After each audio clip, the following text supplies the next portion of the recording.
How you doing? This is future 30-year-old Jason, and I want you to be encouraged to strive to do the best you can at whatever you do, such as boxing. You have to be fierce, endurable, agile, and tough. I know you also love basketball, so be very competitive, not just in sports, but everything you want to accomplish. Yeah, Banka. I know you are getting too old, so you have to attend college so that I can get better job and get more money to save for your kids when you grow up, so that they too can become a big person in future. Sincerely, Abanka. Then in the future, I like to be a soccer player and be happy and love my family.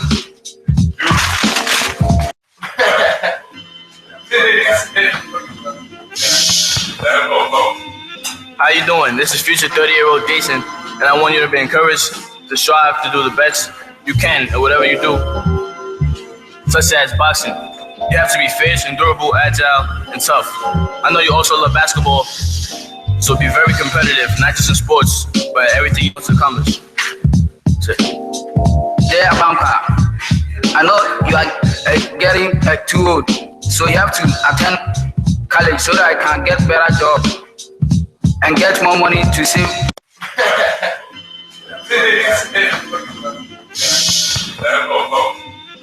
How you doing? This is future 30-year-old Jason, and I want you to be encouraged to strive to do the best you can at whatever you do, such as boxing.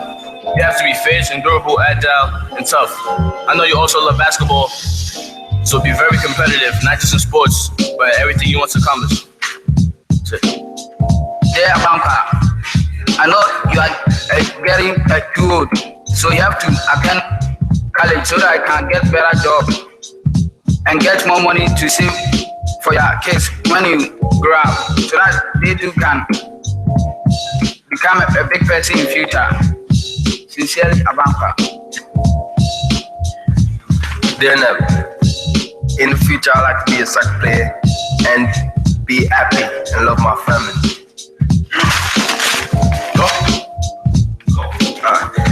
Dear Jose, I've heard that your dreams are to be your own boss and own your own business and be a wealthy dude. Well, to do this, you have to man up more and get serious. Also, you should visit business buildings and see how they are run, so you can get an idea of how to run your own business. By the way, you must also come up with a way of getting the money to start your business. Well, this is the advice I will give you, Jose, which will help you. Yeah, Mr. Ruffin, stay focused, watch people around you, don't waste time, be quiet, listen to everything, practice protect your family, practice what you preach, stop being so free-hearted, think before you make actions, don't get distracted. That's it. Dear Devin, I know that you have a bunch of goals to accomplish, but one of them that should concern you the most is becoming a Christian rapper. You should focus on this because it can help you with your other goals in life. Dear Ryan, you need to start eating healthy, have to build up your body. You have to build your body up. Also, you have to practice more in basketball. Get better at taking it up to the basket and dribbling the basketball. Also, you have to get better in shooting, even though you're good, or you can't get better. Dear Jose, if you want to finish high school and go straight to college, stop making excuses for not doing work. Try to come to school every day. Not every day, but at least close to class. You might think it's not easy, but through it all, you might be something after 7 years. Yeah, Josh, what's good? You know, when you get older, you will need to go to college. You need to get at least 4 to 6 years to be a teacher. Josh, you need to work hard to make that money. Don't get in any problems with anyone. Keep a good attitude. Stop smoking drugs, you know. Keep yourself clean. This message. Dallas and Sheriff, I am now 30 years of age, but at the time I was 15 years, I would have established a nursing school business. But I was unable because I had to go to school and learn. After my educational struggle, I had to find a job and get money before establishing this business. I established this store at the age of 30, which I am now, and it was planned from a smaller age. So it is my long-term goal. This business helped me a lot. message that's not shared. All right. Peace, peace, peace. Welcome, everyone, to another segment of Thunderground Thursday. And I want to welcome you all to Thunderground Thursday. And, of course, the Enlightenment and Transformation Experience, Enlightenment and Transformation Family. My name is Chief Yuya. Well, that's what I'm called. My name is not Chief Yuya, but I'm called Chief Yuya. But I want to welcome you all to this experience. What you just heard actually was a recording that I did 2000 and, man, I don't know. Maybe 2006, 2007, something like that, with a group of young men from a school that I was principal at. And I also taught a class there in my somewhat free time. And one of the exercises that I had the young men do one day was they were all about 15, all around, they were about freshman, sophomore. And I had them write a letter to themselves, their 30-year-old selves, 15 years from now. Okay.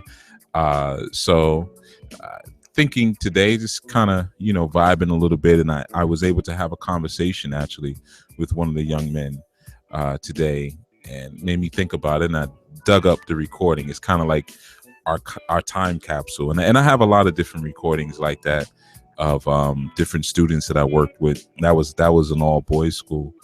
And it's just a beautiful experience when you can really pull stuff out of young men, when you can dig beyond the ego, dig beyond the hardened parts, and really pull something out of them, pull their desires out of them, and put the mirror in front of them. So one of the things that you heard, they were saying, I want to be this, I want to be that, but I have to do this. So we were able to have a lot of that type of conversation. Well, what are you going to do to get there? You want to be a basketball player? Are you practicing every day? Do you want to this, that? So I just felt like playing that today, and through the magic of, that's actually how I got on Facebook. I didn't know anything about Facebook until my students started hitting me up, looking for me on Facebook years ago when it first came out. And that's how I kind of got on it. And I'm off it, but everybody, they all have my phone number. So I look forward to the day when I can sit them all down when they're 30 and play those recordings that we did and see where we're at, But this segment, I want to speak about something geared towards the youth, geared towards not just young men, but young women as well. And when I start to dig into it a bit, I think you will see the application, not just for young people, but you'll also see the relevant application just for people who you may know in life, just maybe people who you may operate with. Oh, and everyone, just so you know, obviously we are now in the month of November, so we are broadcasting our Monday through Monday through Friday shows. They're broadcasting solely on YouTube now. And I'll be giving you guys a call-in number later. For right now, we're not going to do the calls. We're just going to vibe out on some information for a little bit. But feel free to comment if you are watching the video right now on YouTube. And if you comment, I can actually respond to your comment in real time. Okay. Like I was doing, I think last show. I think I was doing that. All right. So just kind of a heads up, that's what we're working on. That's what we're doing. And like I said, as for the call-in number, we'll be back to that soon enough. But for now, we're just going to vibe out. And most of you are probably used to the Thursday and Friday shows being more lecture style anyway. But don't worry, I'm not going to speak too long tonight. But I was just kind of vibing on the youth a little bit as I was listening and really thinking about, idea came to me earlier in terms of what we force upon children. And I'm going to explain the context. A lot of times when we come into a certain level of awareness, we desire to bring that same awareness to the young people who are around us. Maybe it might be our children, or our grandchildren, our nieces, nephews, maybe just young people who live around in our neighborhood, whatever, right? And that's always a lot of times the biggest question. You know, how do we bring the young people in? You know, a lot of times when you go to different expos and fairs that deal with conscious information or information, spiritually conscious information or culturally conscious information, it almost looks like a lot of times you're sitting in a room of dinosaurs, you know, because it'll just be a lot of older people there. You don't, a lot of times, unfortunately, see young people represented, or at least not represented at the levels that we would like to see them. And sometimes you'll find that people have grown up in some of these systems.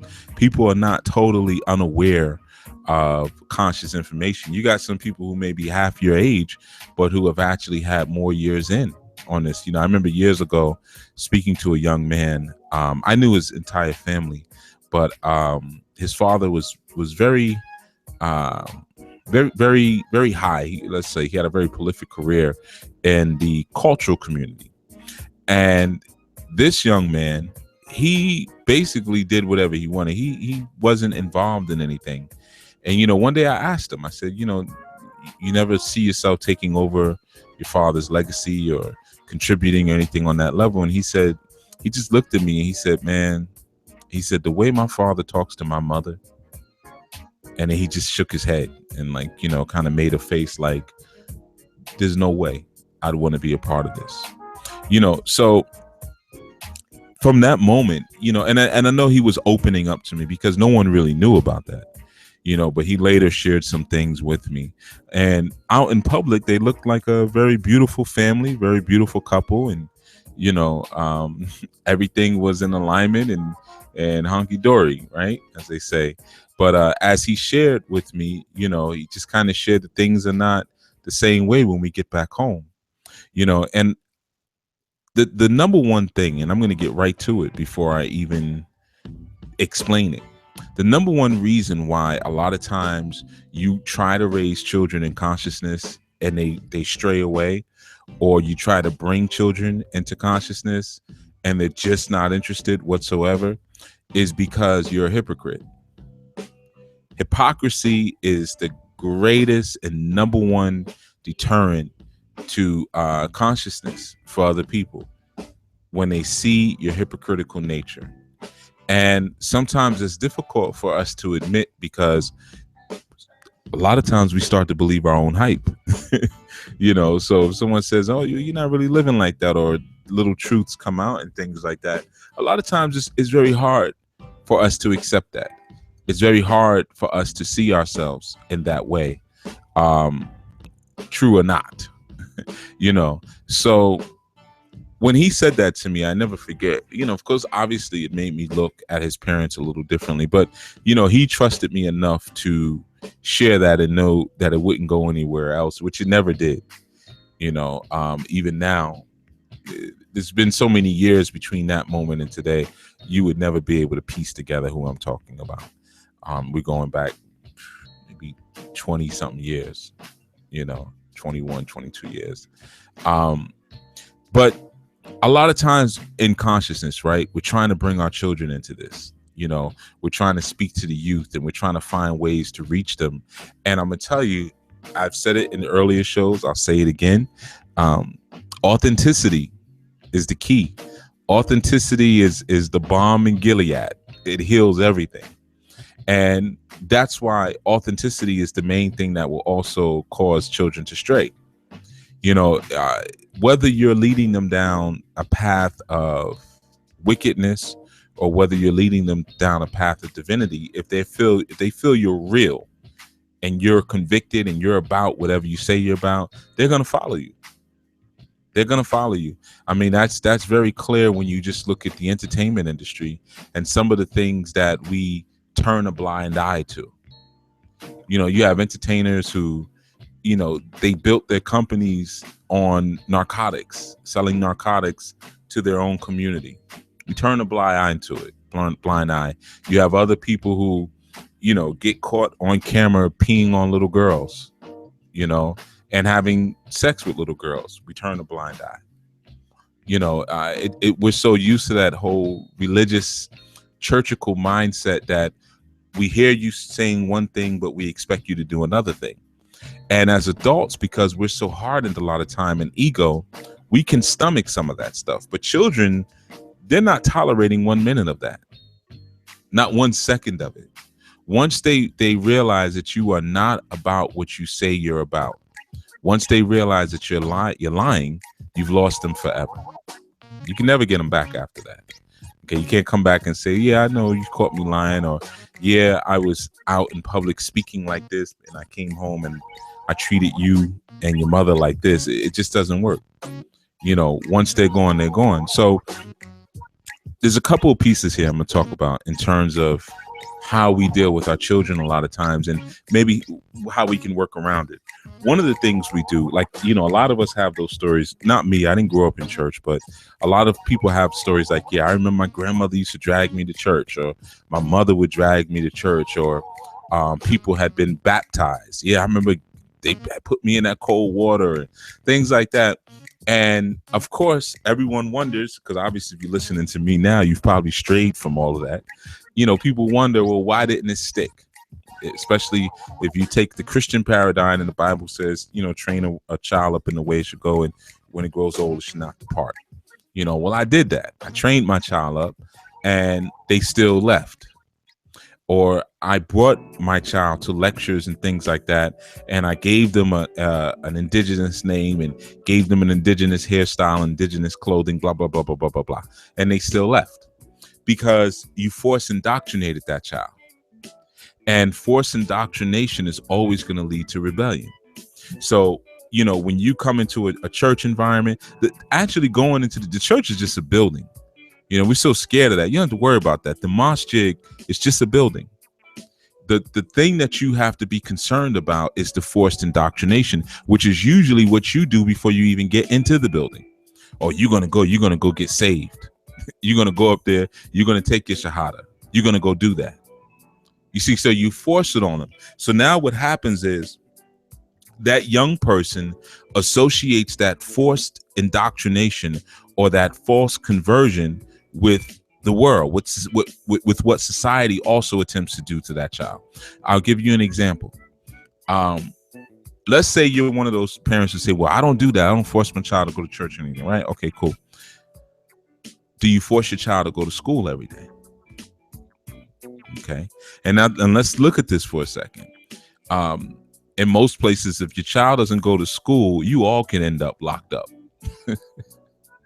Child could be taken, you know, state steps in just from you not sending the child to school, or the child being continually truant.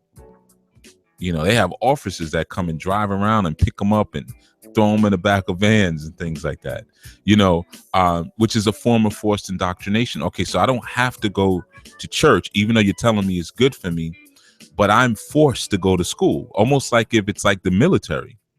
Like I can't go AWOL. If I go AWOL, I get detained. You see, so when you take that same approach with consciousness, where no, you're gonna go up there and you're gonna learn to play the djembe, or you're gonna drum, or you're gonna do this, or read the book, read Dr. Clark, go get Dr. Clark's book, and you know, all of that stuff like that. You now put in that child's mind the same alignment that they have with state institutions that force things upon them. Forced indoctrination is the easiest and quickest way to get someone to turn left, because they see it as a prison culture. Now, hypocrisy a lot of times comes on the back end of that, because the truth is, if you're not living like a hypocrite, you don't have to force your children to do anything. Because any of you who have ever raised young children, even observed young children, you know one thing about them: they want to do everything we want to do. If we're outside working on something and banging a hammer, they go get their little plastic hammer. They want to bang right by us. If we're musicians and we're drumming and things like that, they want to come drum with us. You know, if you're cooking, they want to come. I want to help. Can I help? They want to be a part of what we do. So the active force of what they see in us is the greatest guide and lead towards the culture. So many of you may say, yeah, but I bring them to this and I bring them to that. Yeah, but how do you act when you get home?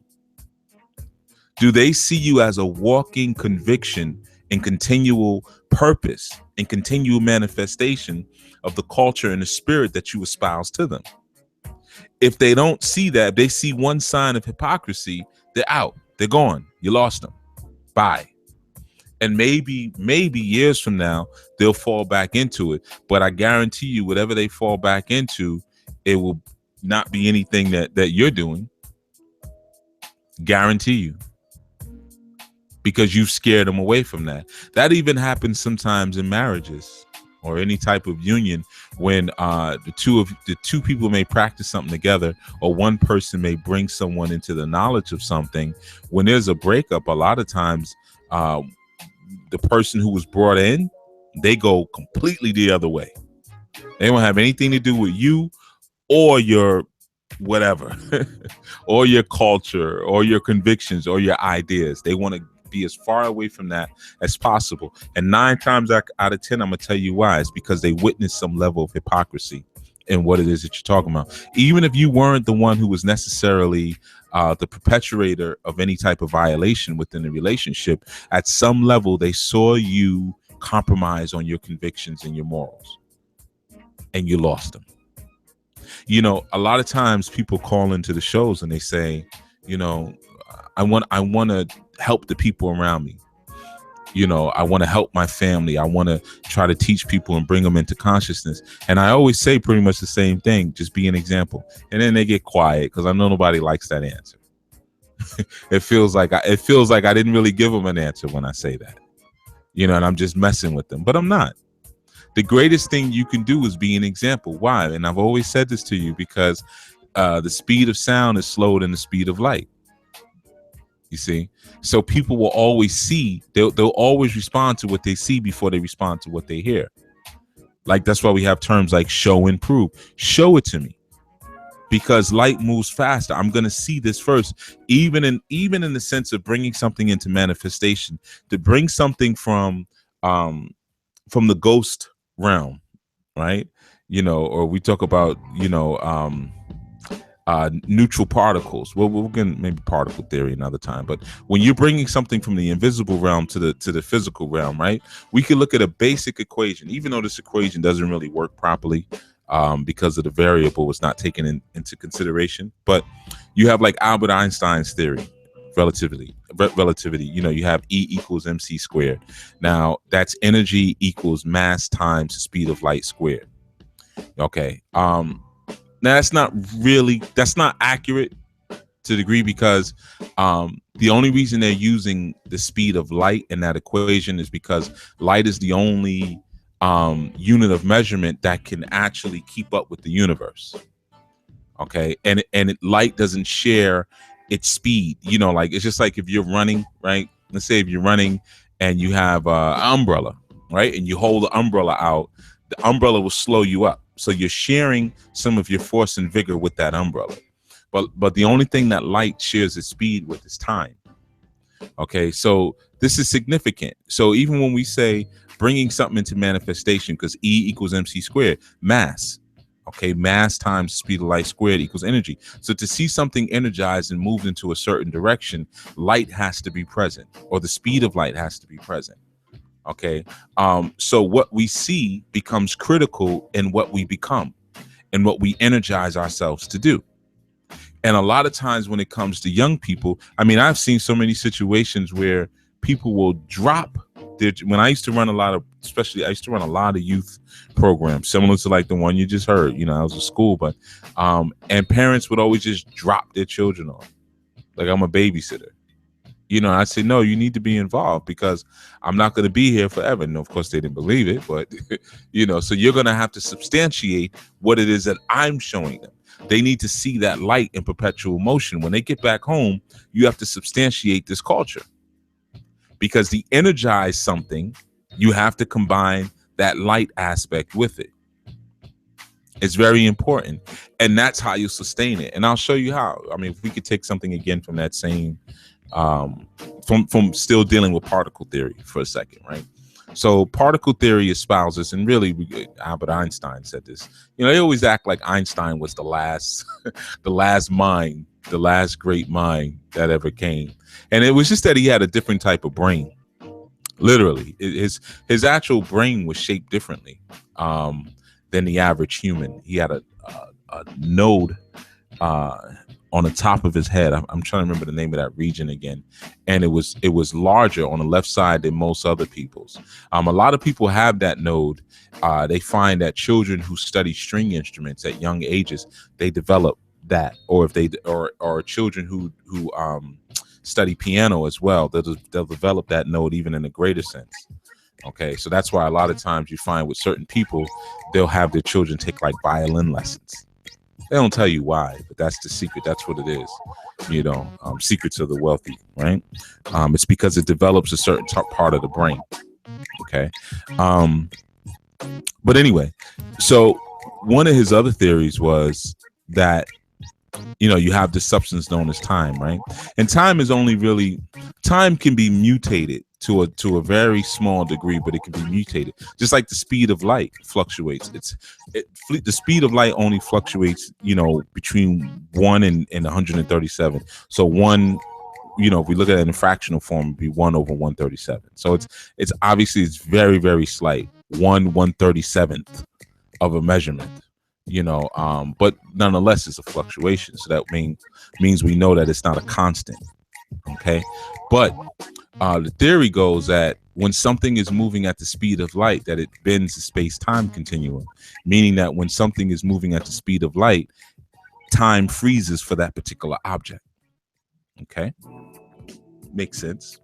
Now, let's think about that for a second. If we look at time, right? If we study particle theory in the same instance, when you're studying particles, one of the things that you understand, in order to observe a change in a particle, there has to be a time lapse. Okay. If there's no time, there's no change in a particular object. So I'm going to say that again. Time is the catalyst for change in a particle. We're all made of particles, right? So there has to be a time lapse in order for you to witness a change in something. Now, if something is moving at the speed of light, time freezes and there is no change. Okay, real easy, right? That's simple. So let's look at it for a second when we're looking at working with our children, right? In order to sustain whatever culture it is that you're bringing to them, you have to move into that quantum realm where what you're presenting is like at the speed of light. So that means it goes immediately from thought to word to action. And the sustaining of that process, thought to word to action, which is really the trinity in so many systems that we see. It's the thought, the word, and then the active force. All knowing, all present, all powerful. It's you see in a lot of different systems, but that's what sustains the child's liberty. That's what allows them to be trained in something or educated in something and not depart from it later, because you've established the light continuum in them that is moving. They're now moving and functioning at the speed of light, because the truth is, on a metaphysical level and really a physical scientific level, everything is actually moving at the speed of light. Again, maybe we'll do a particle theory lesson in another show, but everything is moving at the speed of light. The reason why you don't feel it or notice it is because you're distributing your speed with other objects, especially third dimensional spatial objects. You're sharing your speed with those objects. So you're sharing your speed with your light speed with thought. You're sharing your light speed with time. You're sharing your light speed with matter density. So many different things that you're sharing your speed with. So then you start believing that you're actually functioning at the speed of those objects. Okay, very similar to, I'll give you a good example. A friend of mine called me earlier today, and he shared with me an incident that happened to him recently at it was like a truck stop he was at. He's a trucker. And he said, I was hooking up my laptop. I guess they have like these ports or stations or whatever with Wi-Fi that they could hook up to. And he said, I was hooking up my laptop, and this guy reached past me by my knee to plug in his laptop. And, I said, excuse me, brother, but, if you just need to reach back there again, please just let me know. And he was like, he's like, I knew I had to call you because I know how you are when it comes to things like that, like personal. He's like, I know you would be the only one who's going to understand. I said, yeah, that was completely disrespectful. You know, when it comes to two men always have to be sensitive to one another's personal space. It's just a defensive thing. You know, you got to respect another man's defensive measures and another man's defensive mind. You don't just reach over them and things like that. You know, I said, yeah, he should have either asked you to plug it in or at least let you know and say, hey, do you mind if I get here to plug this in? So that way you could see what's going on, because he's reaching near your groin, which is your soft spot. So it's going to put you on your defense. So he was like, exactly. So he said it to the guy. He said it quietly. And the guy flared up on him and was like, listen, I'll do I'll do whatever I feel like doing. You can't tell me what to do, and we could take it to whatever level you want to take it to. He just went off. He said, it's like a 50-year-old man. Now, a friend of mine, he's about he's probably about 37 now, 36, 37. So, he said he was still trying to speak softly, like, listen, he was just letting them know, you hope I don't take it to that level. You better hope that you just calm down, or I go tell somebody in the station what's happening. You better hope that's the case. So basically, after he ran it down to me, I said, well, this is your fault. And, he probably was expecting that, because he was like, okay, what did I do? I said, well, why were you sitting in an environment and in a space where you might be associated and touching people who are functioning at that level and at that vibration? So now you have to try to bring yourself down to a slower speed in order to explain something to someone who's nowhere near that speed, and all they're doing is getting frustrated, because as far as they're concerned, you're just talking gibberish. And then he said, when I went into the station, I explained to them, and because it was starting to get kind of rowdy, and he said, I really didn't want to hit this guy, and he said, well, they didn't know what to do. They were looking at me like I was crazy. I said, yeah, of course they were looking at you like you're crazy, because you were in an environment that you weren't supposed to be in. So preventive measures, when you start feeling yourself speed up, when you start feeling your thoughts speed up, and the quantum lapse of your thought to word to action is speeding up, then you realize you're going into another sphere in another realm. You can't do things that normal people do. You can't even be in those environments. Like I said to him, you should have just paid the extra 10 or 15 bucks and went into the VIP lounge. The lounge we always see at the airport. We're like, I don't need that. I can sit right here. I'm comfortable. But see, when you go into certain other spaces, you're around people who are vibrating at a level that's similar to yours. And I used other words, and I don't want to use them over the air, when I was explaining the type of person he was around. And why his words seem to have fallen on deaf ears.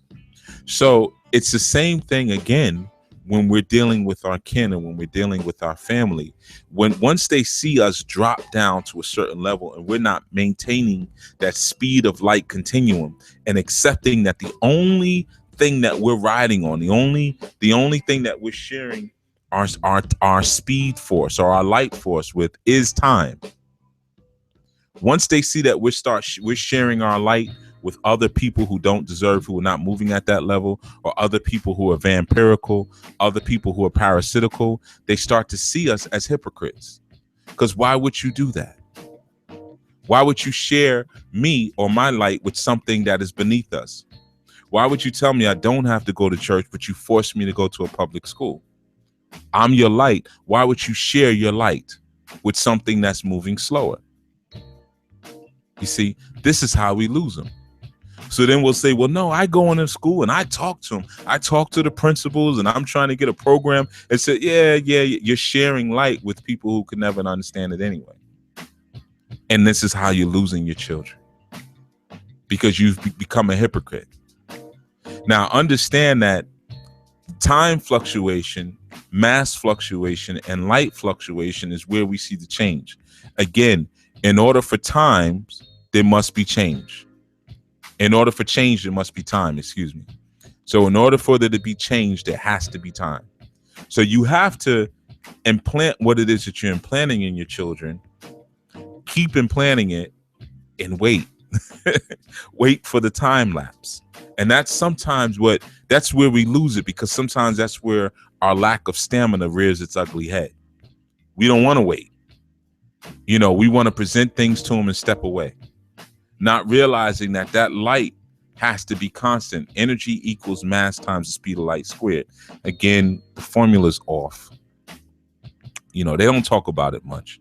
You know, they, right? Who's they? But I've broken that formula down and apart every which way. It's not even finished. It's not even right. And the reason it's not even finished is because the speed of light can't be properly measured. So when you say energy equals mass times the speed of light squared, that's not really a real measurement. It's just a relative measurement based on the speed of light being the only thing that we could use in place. So the C is actually really a placeholder. We don't really know what C squared yet is. C squared is yet. So in coming years, maybe 50 years from now, 100 years from now, maybe less, that C is actually going to change into a different measurement. It might be energy equals mass times spirit squared. You might get to a place where you can quantify and measure spirit, but it's not the speed of light, you know. But that's just, you know, people just they put something out there they think is brilliant, and they don't want to be humble enough to say, you know what, I don't think we hit the mark on that one. But it's okay. But anyway, so that's what we're talking about. The forced conversion of children into something, especially when that forced conversion is not accompanied with a continual stream of light, causes them to stray away from what it is that you're doing. And that's why you can't get your children to engage in anything that's conscious or anything that is of a higher vibration as it becomes a spirituality. Because not only do they see the hypocrisy in you, and the first hypocrisy they see is a separation between what you say your light is aimed towards and what you share your light towards. So this even has to do with the light and the energy that you share with your low life friends that you bring around the house. Has to do with that. When your children see that or they feel that vibration, it causes them to say, I don't want to go down your path. When they hear you talk about how powerful you are and this and that and that and that, but then when the landlord comes knocking on the door for the rent, you're at the door begging. Okay. Or men, when you get into certain situations, whether it be with law enforcement or whether it be of people of other ethnic groups, and you begin to compromise your manhood, you make your voice lighter. You know, you hunch your shoulders a little bit, you hold your head down so as to not seem so intimidating. But then when you get home, you barking and growling and trying to go real on everyone. Children notice that hypocrisy because it's saying your light is expressing itself in this form and it's formulated into this thing. You're telling me this thing. Let's say if you're Yoruba, you say, okay, you're telling me you're an incarnation of Shango. But then I see you in this other environment and you're not being a ruler. You're not being a chief. You're not being an Oba. You're not being a king. You're being something completely different. But then on a certain special day, we dress up and now you're the king again. I don't want anything to do with this. This is hypocrisy. And a lot of times we don't give our children proper credit for their intelligence. You know, that's another huge issue.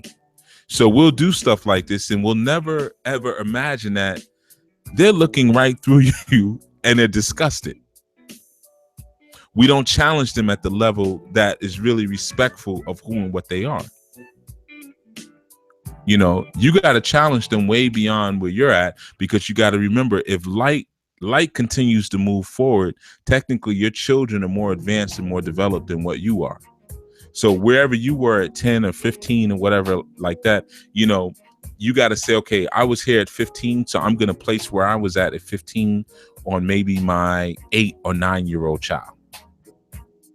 That's how you got to play with the numbers, because children are much more sophisticated these days. We may look at them and say, okay, well, they don't have the morals that we had. And well, you didn't have morals that were all that high.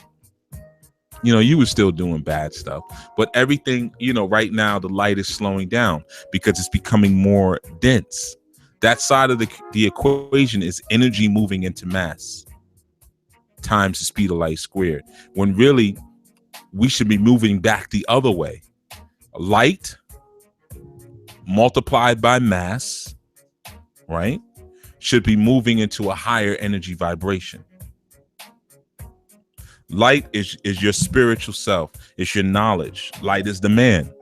The mass or matter or ma'ater or ma'at is the matter of creation. It's your body or it's your woman. So when we reverse the formula, we say, okay, the combination of those things leads us into a higher energetic state.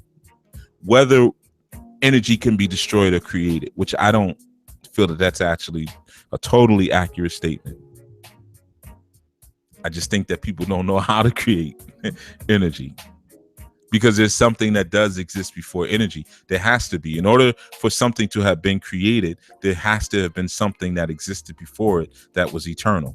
You can't have it, there has to be something that was causeless, that existed, in order for something to come forth that has a cause. So anyway, like I was saying, so you lose the children when you allow the vibration to continue to slow up. Like with my friend, and I said, you put yourself in an environment, you're over there at a table probably with a bunch of people who, when you walked over there, you probably felt the energy wasn't even right. And then you're trying to explain decency and protocol to them and not realizing you're amongst the rank and file. So it's not going to work. Okay. So that's all I really want to speak on. I told you it wasn't going to be a long show. I mean, it was kind of long. But dealing with our children, man, hypocrisy is poison. You got to walk this thing. If you want your children to follow you, if you're really trying to create an empire and a legacy, you got to walk it in front of them at all times. And that's why I'm going to tell you something. Listen to some of the Chief Speaks a couple months ago, and you'll hear me on that show saying to people or asking people, especially men who were calling, what exactly you're going to do with all this information I'm giving you. And I'm going to show you something interesting. Those same men who I asked were calling every single Sunday with a question. Haven't heard from them since. That question chased a lot of people away. Some of the people I asked that, well, all of them who I asked that question, none of them call anymore. They all left. So you see what happens when you turn up the volume of the light. You say, listen, this is how fast we're moving. We're moving so fast that we're getting back home. And we're getting ready to go back into that place of stillness beyond time. Now, you can sit here and keep playing around with the little fairy tale, fluffy information and asking me stupid questions every Sunday. Or you can start applying some of this stuff and being a walking example of the purpose that you say that you're about. And if you're not about it and you're confronted with that, I bet you're going to run away. That happens so often. That happens with my students sometimes. I put things in front of them. I say, well, listen, if you're about this and you telling me your name is this name and that, then are you living that? Are you a walking example of that? Or is your purpose a passive thing? Is your love passive? Do you just love and do you just live on purpose when it comes to you?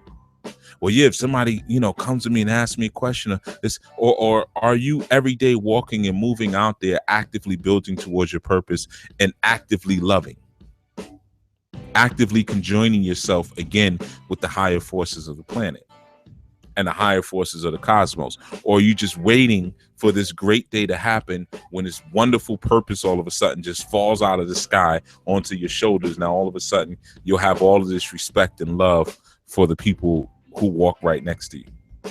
That's so passive. I can tell you it's never going to happen. And people who think like that and move like that usually have some serious character flaws. This is an active movement. You never really hear me talk about groups or organizations. When I say groups or organizations, I'm usually referring to what somebody else is doing. Whenever you hear me refer to the New Spiritual Order, you hear me say movement. This is not an organization. It's a movement. So you got to move and you got to keep moving until you get to where you're supposed to be. And you got to understand that some people are going to be moved and filtered out of the way. But don't let people move and run away because you're a hypocrite. If they're going to move out of the way, let them move out of the way because the light is too intense. Make them to be uncomfortable. Like those people who don't call anymore, they're uncomfortable now to talk to me. Because they know I might say, okay, so I just broke down that dream. Now, how are you going to help your people with this? What are you going to use it for? What are you going to do with it? You hear about you hear a bunch of that, but you ain't going to do nothing with it. And that's why you're going to lose your children. Because any piece of information that you share with your children, as it pertains to indigenous information, is going to remind them to do something. This is how we interact with people in the world. This is how we interact with our ancestors. This is how we interact with with nature. You notice that the key root there being action. This is the interaction that we have with different forces of nature. So if they see all of the preaching and the proselytizing, and they don't see the action that follows it, they don't want to be a part of it. People are only going to listen to rhetoric, but for so long. You got to understand that. Even me, when you call in and you ask me questions, I'm only going to listen to your rhetoric for so long.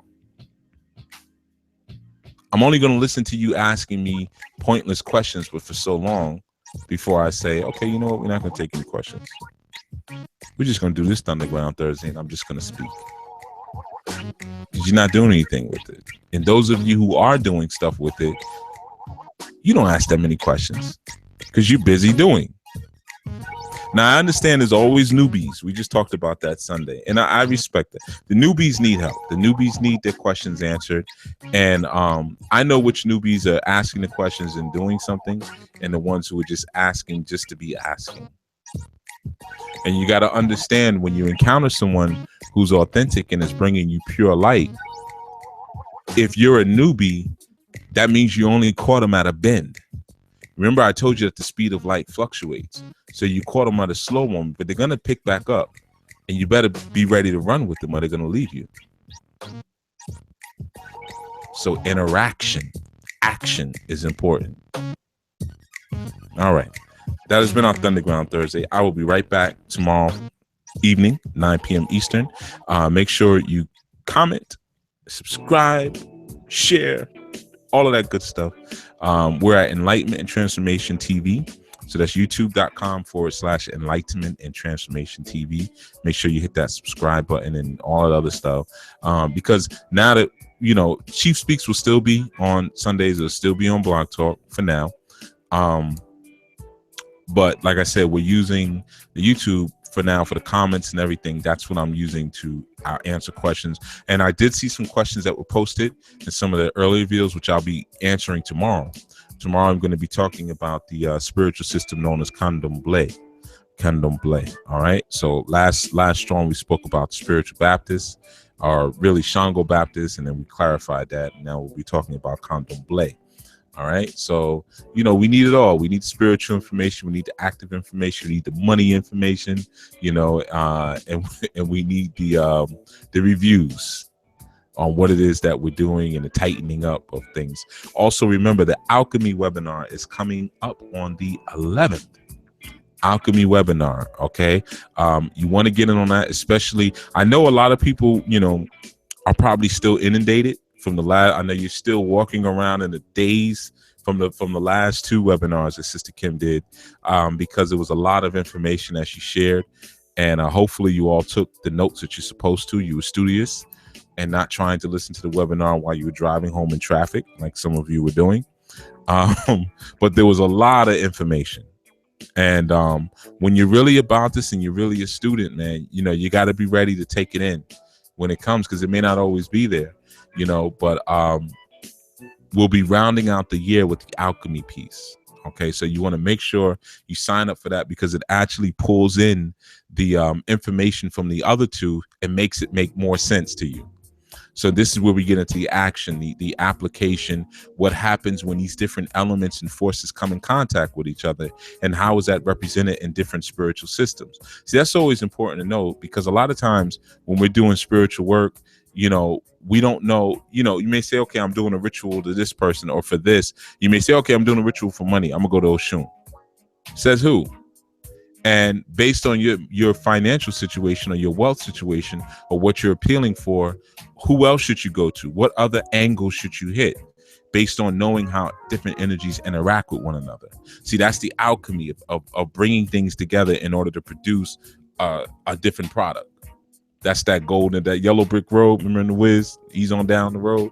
That was easing on down the yellow road of alchemy. If I put these different forces together, I'm putting the Dorothy together. I'm the teacher. I'm putting together the scarecrow. I'm putting together the Tin Man, the lion. And when I put all these ingredients together and I make it over to Richard Pryor, what do I get?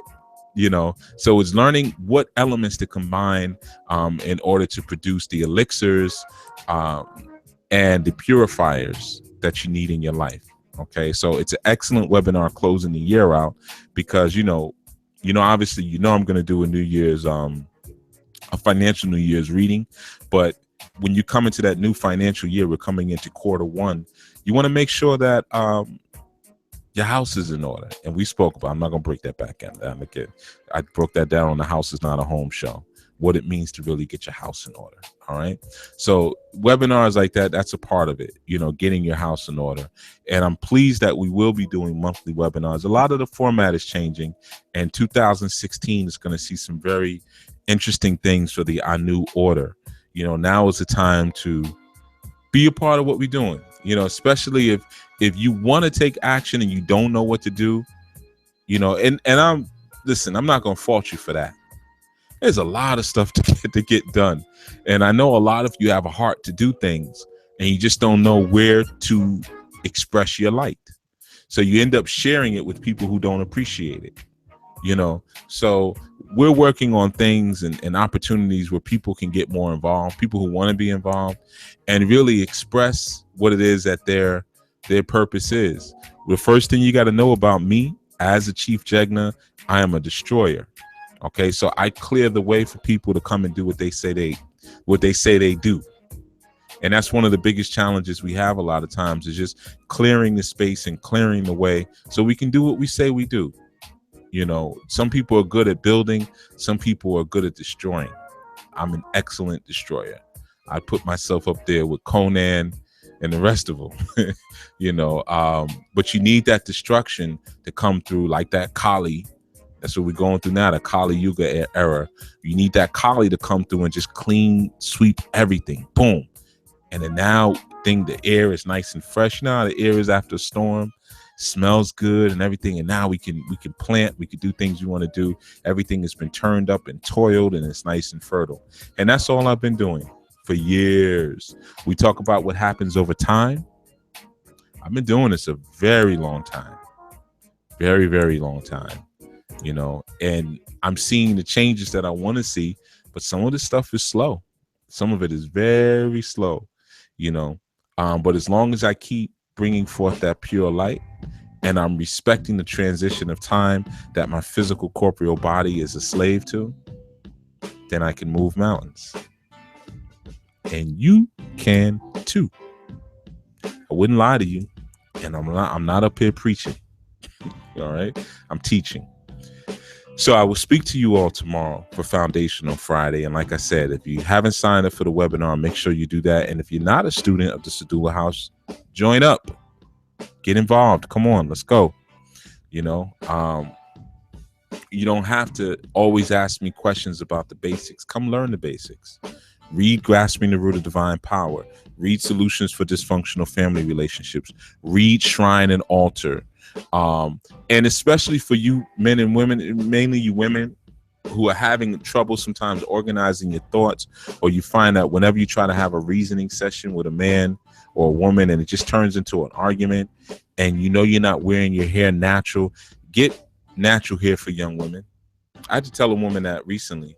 She was saying she was having a lot of trouble just organizing like her thoughts and stuff. She's a sweet woman too. And I said, you know what? It's time for you to go natural.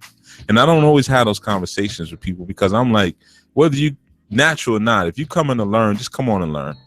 You'll figure out what you're supposed to do later. But sometimes certain things can be a hindrance to what we're trying to do. And I've personally found that women, and I'll say men too, I'll throw them in there, who have a lot of chemicals and processes on top of their head, it's hard for them to organize their thoughts, and it's very hard to have a rational conversation. I've noticed that, especially those who wear artificial dyes in their hair. And that also goes for you women who have locks and you have them dyed. Okay, it's very hard to get the information through, because some of that stuff is neuron disruptors. You got to be careful, you know. So the works are here. The works are here. The information is here. There's a huge archive of shows. Practically anything you want to know to put your foot down and get started is right here. All right. So I'll see you all tomorrow on Foundational Friday on Enlightenment and Transformation TV. Until such time, Hotepu.